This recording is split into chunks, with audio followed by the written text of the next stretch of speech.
Hello everyone, we will learn actions of survival at sea. There are 4 parts in this section.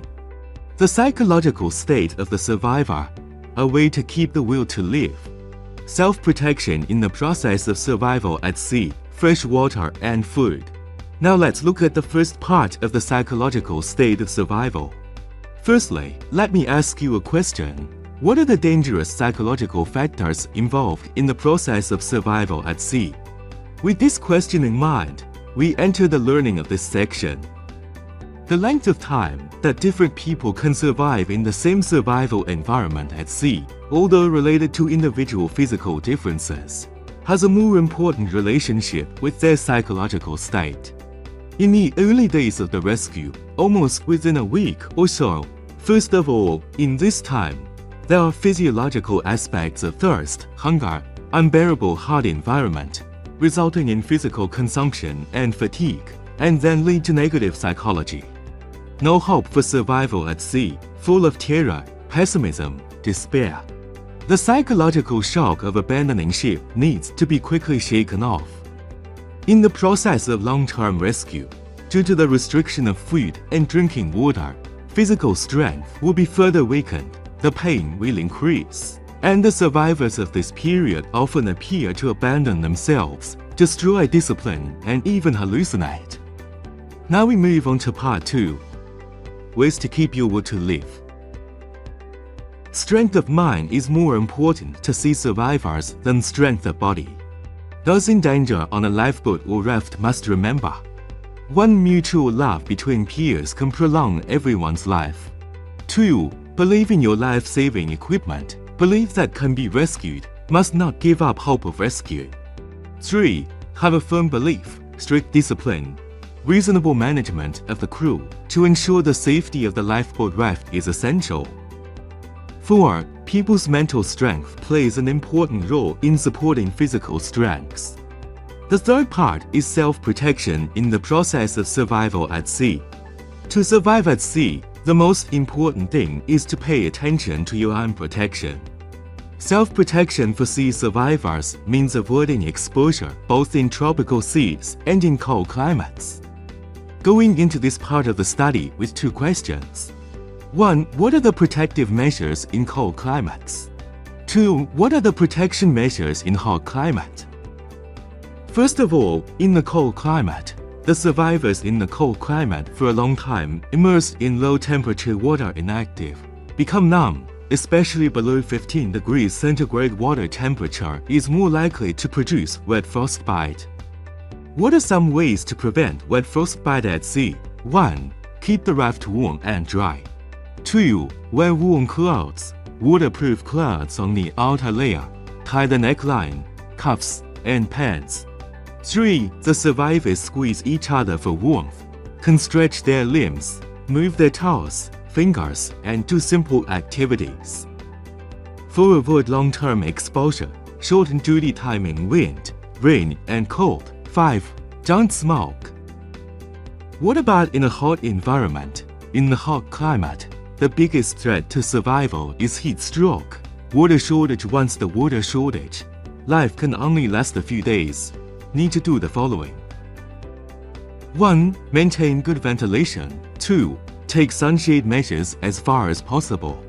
3. Keep the outside of the raft moist and reduce the internal temperature. 4. Take seasickness medicine to prevent vomiting. 5. Distribute food and fresh water according to the quota in the lifeboat. In addition to the above measures, after abandoning ship to survive at sea, corresponding measures must be taken. 1. Send the distress message in a timely manner, informing the ship's name, call sign, location, nature of the disaster, and method of help. 2.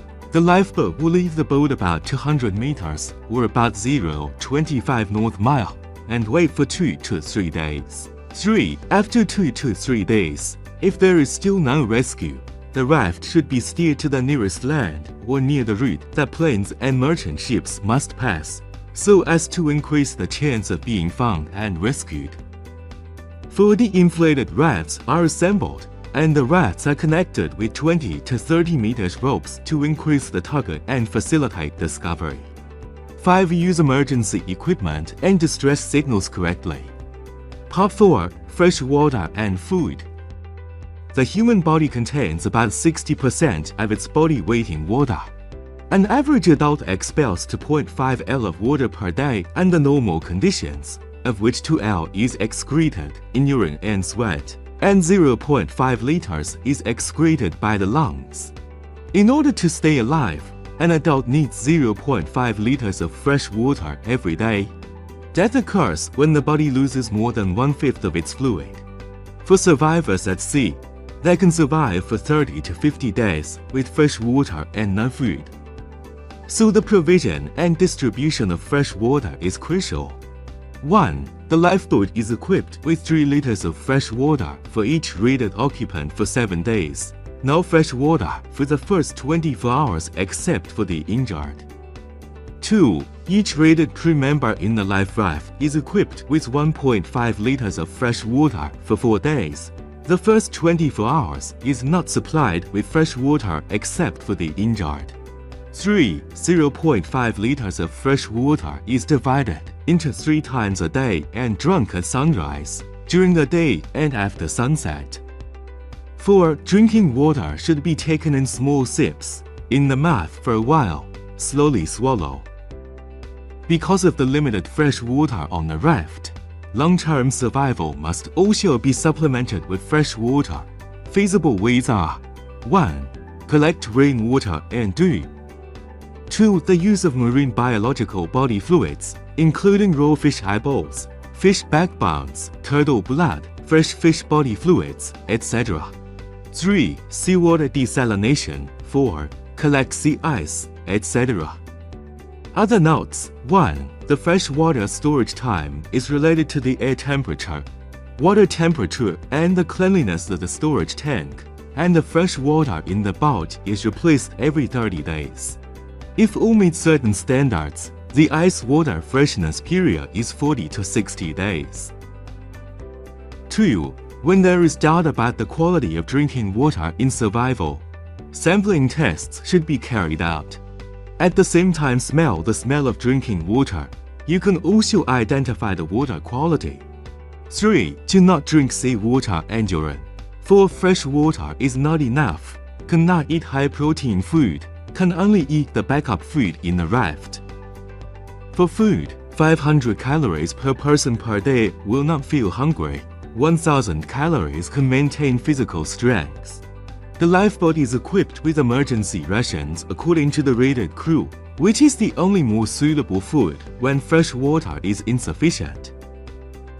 For the provision and distribution of food, the rations in the lifeboat are provided for 6 days, and the rations in the life raft are provided for 3 days. Emergency rations are not distributed on the first day, and after the second day, they are distributed in quantity 3 times a day, and the rations are halved from the 4th day. To survive at sea, food is supplemented mainly by fishing, harvesting algae, and collecting plankton. As for the good or bad judgment of food, the fish caught cannot be eaten when the following conditions occur. 1. Fish with abnormal development. 2. Fish with bulging belly. 3. Fish with eyes deep in the head cavity. 4. Fish with bad smell. 5. Use your hand to press in the fish with indentation marks. 6. Fish with spicy fish. Examples include the following common poisonous fish, such as lionfish, striped takefugu, etc. That's all for this class. Thank you.